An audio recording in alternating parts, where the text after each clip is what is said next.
Good afternoon. Welcome to today's policy briefing of our Congressional Black Caucus Foundation Congressional Fellows.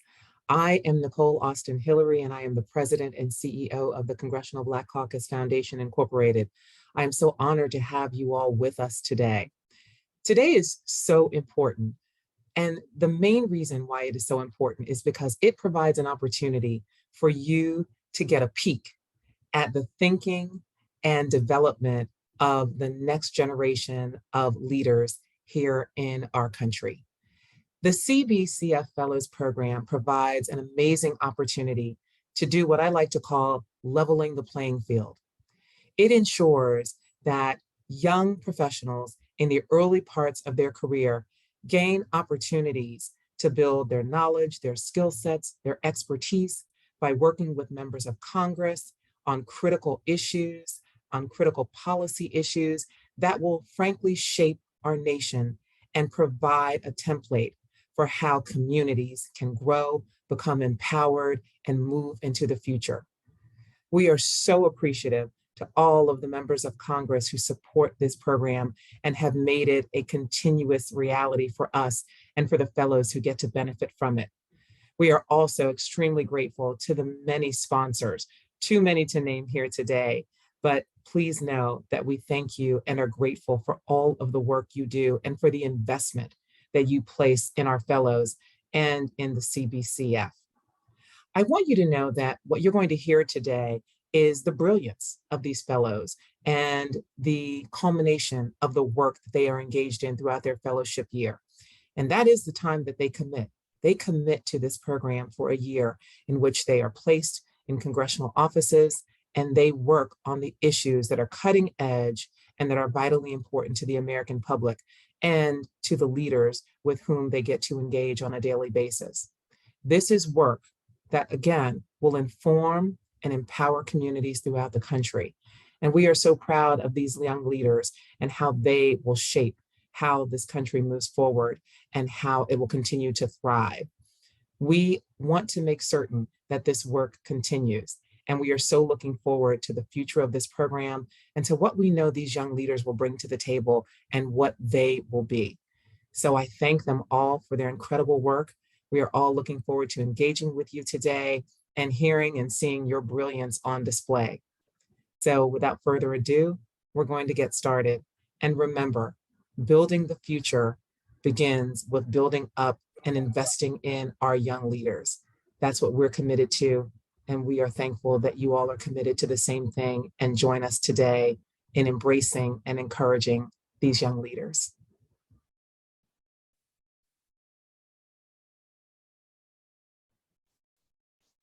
Thank you, Nicole, for your powerful remarks. Hello, everyone. My name is Akela Jenkins McIntyre, and I serve as the director of the Leadership Institute here at the Congressional Black Caucus Foundation. Your support of CBCF's Leadership Institute is not taken lightly. Our esteemed fellows have done us proud with their commitments to social justice and their in-depth policy analysis. They have served on Capitol Hill, in Congress, on committees and subcommittees, with various nonprofits, and have conducted research on behalf of our Center for Policy Analysis and Research. Collectively, we have fellows whose areas of expertise include education, gender and racial equity, LGBTQ+ advocacy, maternal and child health, criminal justice, economic development, transportation, affordable housing, voting rights, trauma-informed care, childhood obesity, health equity, gun violence, just to name a few. This afternoon, you are in for presentations that will address so many of these topics that are critical to the advancement of the global Black community. We will now transition to the event that you have all been waiting for, starting with a few logistical details. Please reference the slides that are about to be shown on your screen.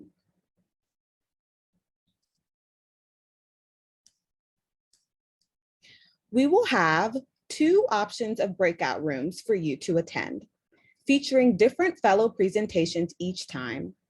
Our first breakout room rotation will feature presentations from Shelby Birch, Dr. Cameron Blackmore, Dr. Hillary Carruthers, Rachel Gentry, Haley Hoskins, Nkechi Alechi, Paige Jones, and Dr. Danielle King. Our second breakout room rotation will feature presentations from Javon Knight, Airenakhue Omoragbon, Jasmine Payne, Chloe Scott, Kyle Shepard, Kyla Terry, and Brittany Thomas. Please reference the link that has been made available in the chat for details regarding fellows' presentation topics. Please also be advised that fellows will present for approximately 10 minutes before opening the floor for Q&A for another 10 minutes. Finally, please note that all breakout rooms will be recorded. During the question and answer segment of the presentations, please turn on cameras and come off of mute to engage with the fellows as we work to make the virtual environment as engaging as possible. Please mute yourself when moving in and out of breakout rooms, and please ensure that you select leave breakout as opposed to leave meeting when returning to the main room. It's an easy mistake to make. CBCF staff will be present in all breakout rooms to provide support, but please also see on the screen graphics that indicate how to ask for help should you need to do so at any point. We are looking forward to an incredible afternoon. The breakout rooms are about to open. Please reference the screen for a visual representation of how you can join your rooms. You will be prompted to join the room. You will be prompted to return to the main room in 20 minutes to allow for a brief intermission before second rotations begin. Breakout rooms are now opening. Happy listening and engagement. All right, everyone. So now that we have everyone who needs to be in the room here in the room, I thought it would be a good time for me to start my presentation. Let me just pull up the PowerPoint.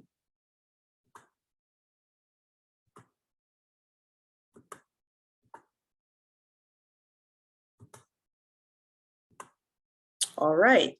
So good afternoon, everyone. My name is Airenakhue Omoragbon. First and foremost, I would like to start by thanking you for attending the Leadership Institute's Fellows Policy Briefing. We've spent the last few months researching these topics, drafting policy briefs for distribution on the Hill, and preparing to speak with you all. So I just want to say thank you again for attending and for choosing to join my breakout room. Today, I'll be presenting on how policymakers can better improve the HIV and AIDS interventions for justice-involved young people. But before I jump into that, I just thought it would be good to tell you a little bit about myself and express my gratitude for my sponsor. So as I said, my name is Airenakhue Omoragbon. My pronouns are she and her, and I'm actually one of 4 fellows who was awarded the National Racial Equity Initiative Social Justice Fellowship back in June of 2021.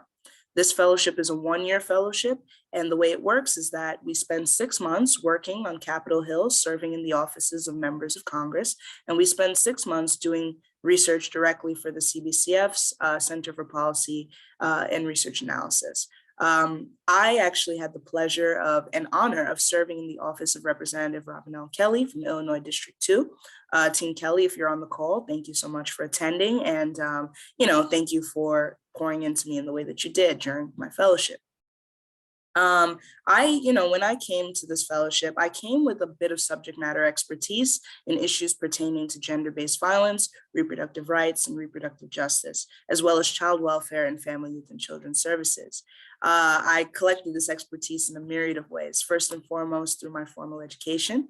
I received my Bachelor's of Arts in Sociology from Yale University, go Bulldogs, and I received my Master's of Science in Social Work from Columbia University School of Social Work. But, outside of school, I'd say between the ages of 14 and present, I've spent just about every spare moment I've had working in nonprofit organizations and serving grassroots groups on issues ranging from K through 12 education to menstruation taboo in Uganda. And what this did for me is that it kind of helped me mold myself into somewhat of a walking encyclopedia, but I didn't quite have a sense of where I wanted to take this expertise or how it can be used to serve people most effectively in the policy landscape. So through this fellowship over the last few months, I've definitely had the ability to move from understanding these policy issues in theory and towards beginning to truly operate as a policy practitioner. And I think at this point in time, I have a better sense of, where I can best serve the populations that mean the most to me. So for this amazing experience, I would just like to thank Amgen and my sponsors, Winta and Jesse, for investing in me at this very pivotal point in my career. Amgen strives to serve patients by transforming the promise of science and biotechnology into therapies that have the power to restore health and save lives. So I'd just like to say thank you again to Amgen for the work that they do and for choosing to invest in me at this point in my career. So thank you again. And with that being said, let's jump into it. Let's talk about justice-involved young people, right? So there's a couple terms that I'm going to be using throughout this presentation, and I thought it would be a good time to just pause and norm the space and make sure everyone is working with the same vocabulary, right? So the juvenile justice system can best be defined as the mechanism we use to engage with young people under the age of 18 who are accused of committing a delinquent or criminal act.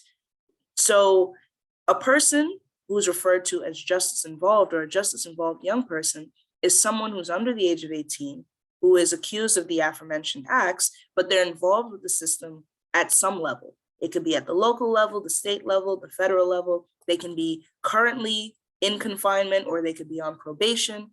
They could have recently left the juvenile justice system, but they're still being monitored in some sort of way. So that's what we're talking about when we talk about justice-involved young people. But I'd say for the purpose of this investigation, I'm mostly going to be talking about people who are in confinement and people who are leaving confinement, just so everyone is clear, okay?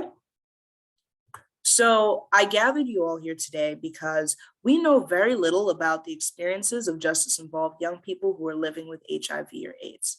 And because of this, they received too little support before, during, and after spending time in confinement. The federal government needs to study this problem. They needed to study it 20 years ago, but especially now, they need to study this problem and collect data on the number of justice-involved young people who are affected by the virus. It then needs to bolster existing support programs so that those who are uniquely positioned to serve this population can do so effectively, right? So let me just give you a little bit more background about what young people are experiencing in confinement and how we need to be thinking about their issues, right? So although justice-involved young people have not been centered in public health research and interventions to the degree that they should be, existing efforts to address the HIV epidemic have shown us that, generally speaking, prisons are a high-risk environment for HIV transmission. This is often attributed to the fact that there are high degrees of drug use and needle sharing, tattooing with unsterile equipment, risky sexual behavior, and even rape occurring in confinement, And thanks to the Prison Policy Initiative, we have this pie here that shows us how many young people are locked up in the United States and, what does being locked up look like for them, right? Their aggregated data shows that 48,000 young people are confined away from home in detention centers, long-term secure facilities, and even adult jails and prisons. When it comes to HIV, we know that it impacts people across all genders, ages, educational backgrounds, and income levels. But there's agreement in the field that youth and prisoners are key affected populations that are especially vulnerable to infection. So why is it that for this group that sits at this intersection of just vulnerability, why is it that we don't know very basic things? Like, we don't know the answer to the question, how many of these young people are living with HIV? And what are their experiences with managing this condition while serving time in confinement? Just being involved with the juvenile justice system at any level, it comes with some collateral consequences. And it puts young people in a position where they will need additional support, not just while they're in the juvenile justice system, but when they leave as well. For example, justice-involved young people are more likely to live in environments where they are disconnected from school-based services, familial support, and community-located HIV and STI interventions. And this results in a couple of things. For example, justice involvement can hinder a child's access to school. Young people can be expelled for certain offenses. In some states even make it such that if you've been in contact with the juvenile justice system, you can't even re-enroll. Your thoughts, your dreams, your aspirations towards school, you're gonna have to get rid of that, because in those states, you can't even re-enroll, right? Justice-involved young people, they also experience a great deal of hardship in trying to get jobs or licenses in certain professions. So you can't go to school, and if you want certain jobs, your justice involvement is going to hinder you, right? And lastly, justice involvement doesn't just impact the individual, it also impacts the households that they come from. Many households find that their eligibility for public housing, for public benefits, and even food stamps is at risk because they have someone who's justice system involved living in their household. The term that people use for young people who are not able to work and also not able to be in school, they use the term disconnected. They call them disconnected youth. And disconnection is known for having short-term and long-term negative effects, such as high rates of anxiety and depression. And in the long term, when they can't go to school, they can't hold their jobs as they need to, it's a long-term reliance on public health insurance programs. And everyone in this room, we all probably have different health insurance coverage, right? And we know no two insurances are made the same.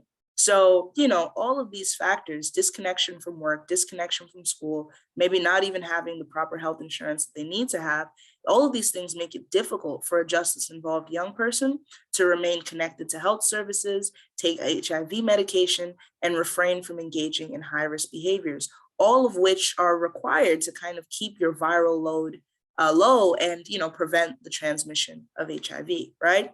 So the result is that from this population not receiving the care, the support, and the community that they need to have, it puts the general population at an increased risk for community transmission. And if they return back to prison, it puts the prison population at risk for that sort of transmission as well. So I bring all these things to your mind because, we know that these risk factors exist. We know that they're uniquely positioned in this way, but we don't have the research to best serve them. These are some questions that remain in the field. We still don't know how many young people are confined in juvenile detention facilities and living with HIV. We don't know how many of these young people are leaving juvenile justice facilities and re-entering the general population each year. We also don't know what are the specialized sexual health care needs of justice-involved youth before, during, and after their time in confinement.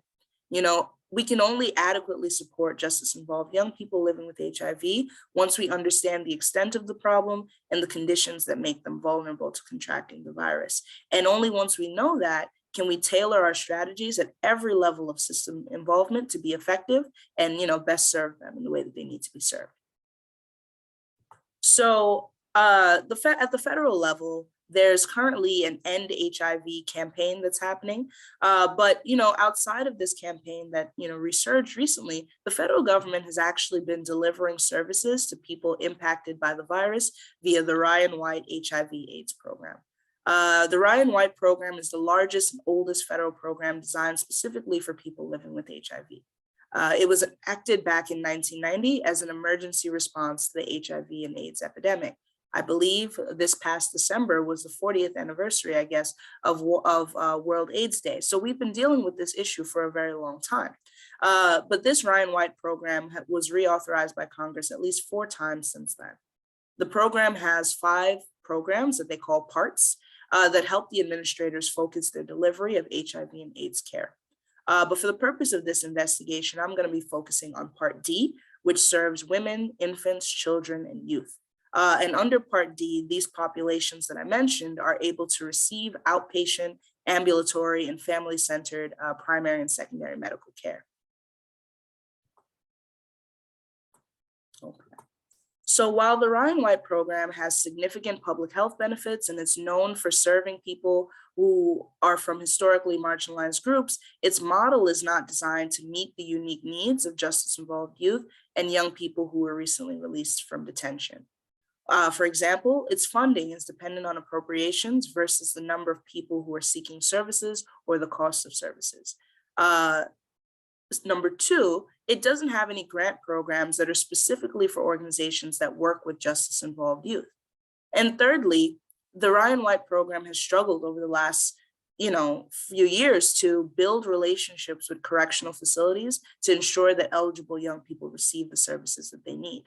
So these myriad of things make it very difficult for justice-involved young people to get HIV interventions and care, et cetera, even though this program has been flourishing for so long. So I would just like to offer the following recommendations for policymakers and their staff who have the ability to address this.